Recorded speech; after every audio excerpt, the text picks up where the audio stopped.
Halo semuanya, kalian sering kan pasti melihat toko-toko sembako, entah itu saat kalian dalam perjalanan, atau bahkan di samping rumah kalian sendiri. Tapi, pernah nggak sih kalian mikir bagaimana strategi yang digunakan mereka? Nah, di video kali ini, kami akan membahasnya. Kami telah memilih salah satu toko usaha kecil yang ada di Indonesia. Kami telah melakukan analisis SWOT, strategi yang diterapkan oleh usaha tersebut, dan kami juga telah menentukan tujuan yang menurut kami harus dicapai usaha tersebut dalam 2 tahun ke depan. Dan tidak sampai di situ, kami juga telah melakukan analisis bagaimana strategi yang dapat digunakan untuk mencapai tujuan tersebut, dan bagaimana strategi tersebut dapat diterapkan. SWOT adalah metode perencanaan model, strategis dan pengembangan usaha yang digunakan untuk mengevaluasi kekuatan atau strength, kelemahan atau weakness, peluang atau opportunities, dan ancaman atau threats dalam suatu proyek atau suatu spekulasi bisnis. Analisis SWOT dapat diterapkan dengan cara menganalisis dan memilah berbagai hal yang mempengaruhi keempat faktornya.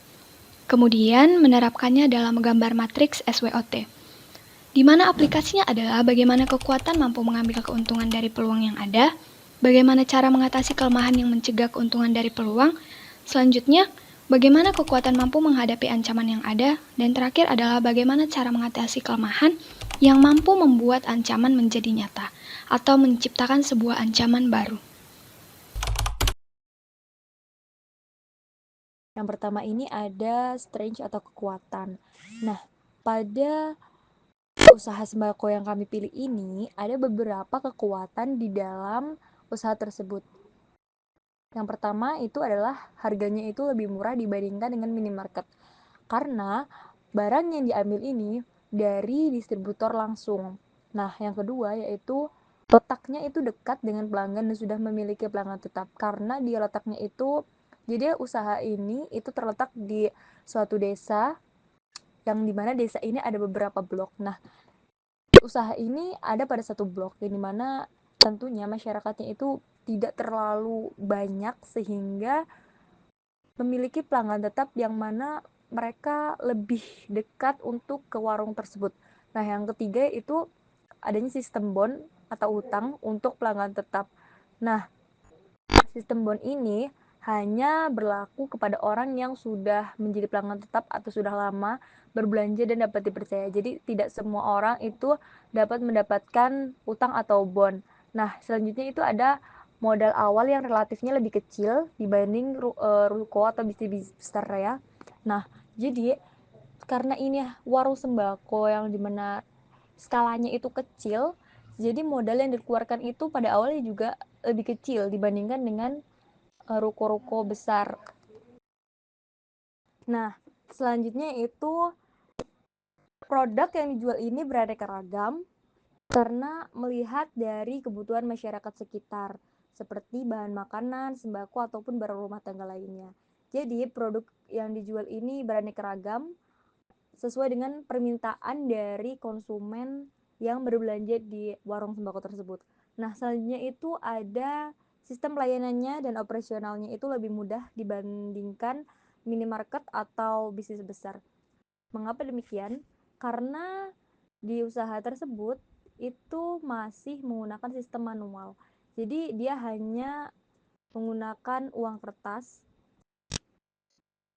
Jadi karena hanya menggunakan uang kertas tanpa ada komputer, tanpa ada alat scan, jadi sistem pelayanannya itu lebih mudah dibandingkan dengan minimarket atau bisnis besar yang biasanya itu sudah menggunakan komputer atau alat scan untuk pembayaran. Nah, selanjutnya itu ada kelemahan atau weakness di dalam usaha tersebut. Ada beberapa hal yang menjadi kelemahan dalam usaha tersebut. Yang pertama ini terkadang persediaannya itu terbatas. Mengapa hal ini bisa terjadi? Karena usaha ini kan tadi bisa dibilang bahwa modal yang dikeluarkan awal itu kecil pada kekuatan memang. Tapi ini juga bisa menjadi kelemahan karena modal yang dikeluarkan karena modalnya itu kecil, jadi persediaan barangnya juga terbatas, tidak lengkap. Jadi terkadang ada beberapa orang yang mencari suatu produk tetapi tidak bisa ditemukan di warung sembako ini. Nah, selanjutnya itu sistem pembayarannya tadi sudah dijelaskan di kekuatan bahwa pelayanannya itu masih lebih mudah dibandingin minimarket. Karena apa? Karena sistem pembayarannya itu masih manual. Jadi ini juga sebenarnya bisa menjadi kelemahan karena melihat bahwa sekarang ini di zaman yang modern ini kita sering lebih mengandalkan QRIS atau pembayaran lewat scan dan lain-lain yang sifatnya instan tanpa kita harus membawa uang untuk berbelanja. Nah, selanjutnya itu ada kurangnya pencatatan keuangan yang rapi karena menggunakan sistem manual. Nah, ini tadi karena kita tidak menggunakan komputer, maksudnya karena usaha tersebut tidak menggunakan komputer, sehingga pencatatan keuangannya ini kurang rapi karena dia harus dicatat manual. Kadang susunannya, format penulisannya itu tidak sesuai dengan pencatatan yang ada biasanya di komputer-komputer di minimarket. Nah, selanjutnya itu adalah persaingannya yang cukup ketat. Mengapa persaingan ini cukup ketat? Karena di usaha sembako ini beberapa jarak rumah itu ada warung lain sehingga konsumen ini terbagi karena tadi sudah dijelaskan bahwa lingkungan dari warung ini tuh kecil, skalanya belum besar sehingga masyarakatnya, jumlah masyarakat yang merupakan pelanggan tetap itu belum terlalu banyak. Bisa dikatakan banyak tapi bukan yang dalam skala besar.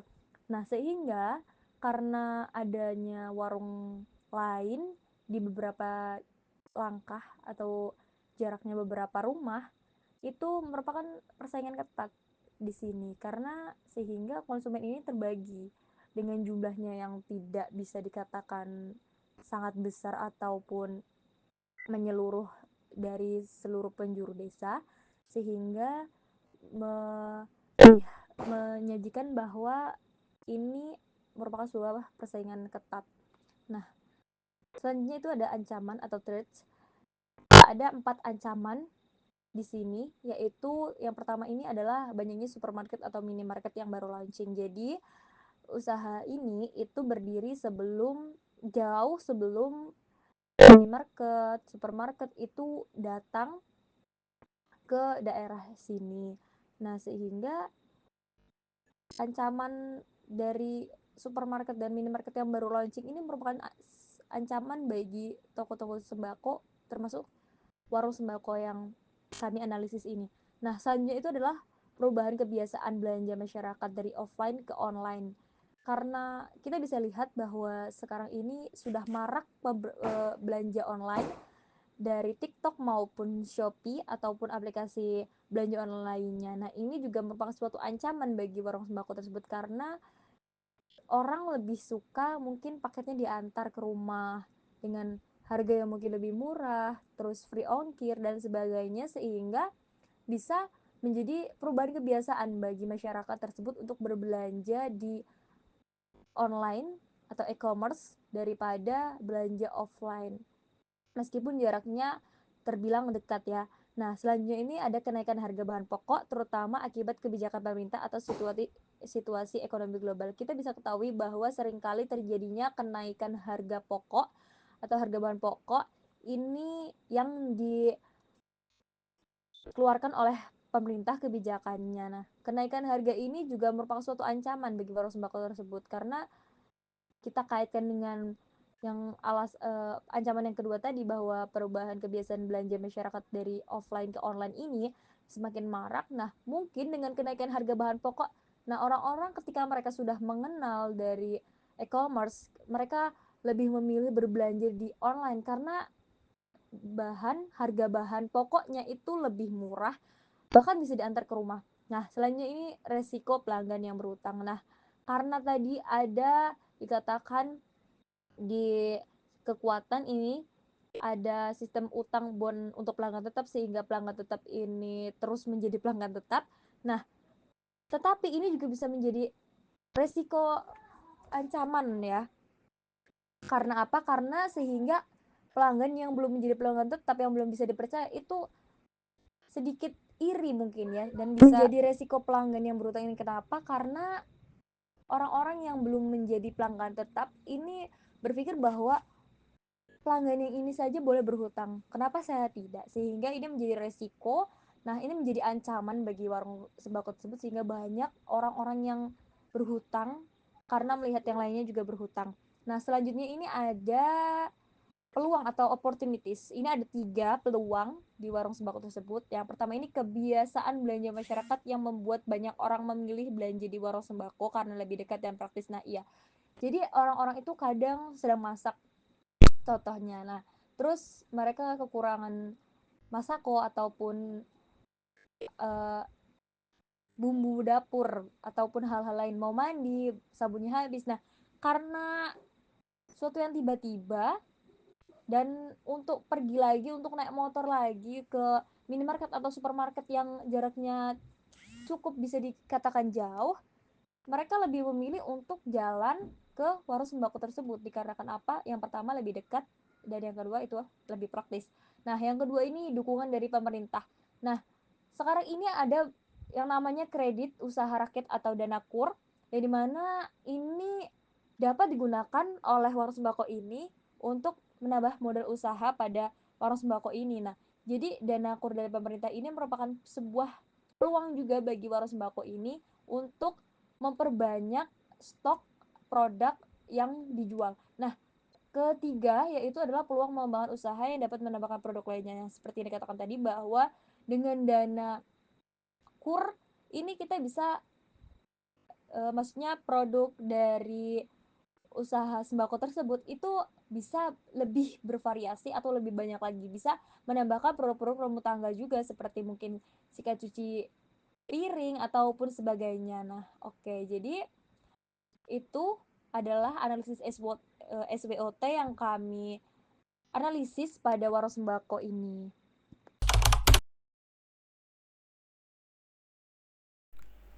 Ada beberapa strategi yang digunakan. Yang pertama, melakukan promosi lewat aplikasi seperti WhatsApp untuk menginformasikan restock produk yang sering ditanyakan oleh pelanggan.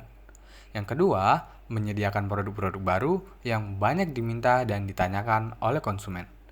Nah, yang ketiga, memberikan penawaran menarik kepada konsumen seperti saat berkumpul atau mengobrol dengan tetangga sekitar. Yang keempat, menambah pendapatan dengan menambahkan jenis produk baru atau berinovasi dengan menghadirkan berbagai macam produk baru. Yang kelima, memberikan pelayanan sebaik dan seramah mungkin terhadap para konsumen. Yang keenam atau yang terakhir, menawarkan produk lain ketika konsumen sedang berbelanja. Sehingga ketika konsumen tertarik nantinya akan menambah pendapatan bagi para usahawan.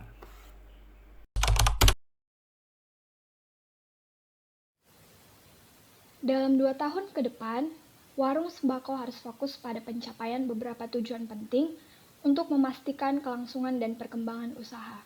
Seperti yang pertama, meningkatkan pendapatan dan profitabilitas. Meningkatkan omset penjualan minimal 20-30% dalam 2 tahun ke depan melalui penambahan produk dan peningkatan volume penjualan, serta mengoptimalkan keuntungan dengan menambah produk yang memiliki margin keuntungan lebih tinggi. Yang kedua, memperkuat loyalitas pelanggan dan basis pelanggan tetap. Meningkatkan jumlah pelanggan tetap sebanyak 15-20% dengan memanfaatkan sistem uang atau bond. Yang ketiga, memperbaiki sistem operasional dan manajemen keuangan. Mengembangkan sistem pembayaran yang lebih modern untuk mempermudah transaksi dan meningkatkan efisiensi operasional agar dalam menyusun sistem keuangan yang lebih rapi menggunakan perangkat lunak akuntansi. Dan yang terakhir, diversifikasi produk dan layanan. Menambah kategori produk baru yang lebih beragam, termasuk produk rumah tangga, bahan makanan kemasan, atau produk kebutuhan sehari-hari yang lebih spesifik. Dan membuka peluang untuk layanan tambahan seperti pengantaran barang atau delivery service, atau layanan pembelian online. Usulan strategi dan penerapan strateginya. Yang pertama, diversifikasi produk dan inovasi. Melakukan riset pasar sederhana untuk mengetahui produk apa yang dibutuhkan oleh masyarakat. Dan menambahkan produk dengan harga bersaing dan memberikan penawaran spesial seperti paket bundling untuk mendorong pembelian lebih banyak. Yang kedua yaitu meningkatkan penggunaan teknologi dalam transaksi dan pencatatan keuangan. Implementasikan sistem pembayaran digital seperti aplikasi pembayaran atau transfer bank untuk mempermudah transaksi. Yang ketiga, optimalkan promosi digital dan pemasaran. Menggunakan WhatsApp, Instagram, atau platform digital lainnya seperti TikTok untuk berkomunikasi langsung dengan pelanggan tentang promo, restock produk, atau produk yang baru yang hadir. Yang keempat, yaitu membangun program loyalitas untuk pelanggan tetap. Tawarkan diskon atau hadiah bagi pelanggan yang sering membeli dalam jumlah banyak atau membayar utang tepat waktu. Manfaatkan data pelanggan yang ada untuk mengirimkan penawaran spesial secara personal atau melalui pesan di WhatsApp. Yang kelima, mengoptimalkan pengelolaan stok dan manajemen permintaan. Gunakan aplikasi atau spreadsheet untuk memantau stok barang secara lebih akurat dan memastikan bahwa barang yang paling sering dicari pelanggan selalu tersedia. Yang keenam, meningkatkan layanan pengantaran dan kemudahan belanja. Mengembangkan layanan pengantaran barang atau delivery untuk pelanggan yang ingin membeli tetapi tidak bisa datang langsung. Yang ketujuh, menghadapi persaingan dan minimarket dan toko online. Fokus pada pelayanan pelanggan yang lebih ramah dan personal yang sulit ditiru oleh minimarket besar atau toko online. Kembangkan keunggulan kompetitif dengan menyediakan produk yang lebih lokal dan sesuai dengan kebutuhan spesifik masyarakat. Mungkin segitu dulu yang dapat kami sampaikan. Semoga video ini dapat bermanfaat bagi kita semua. Terima kasih telah menonton dan bye-bye guys.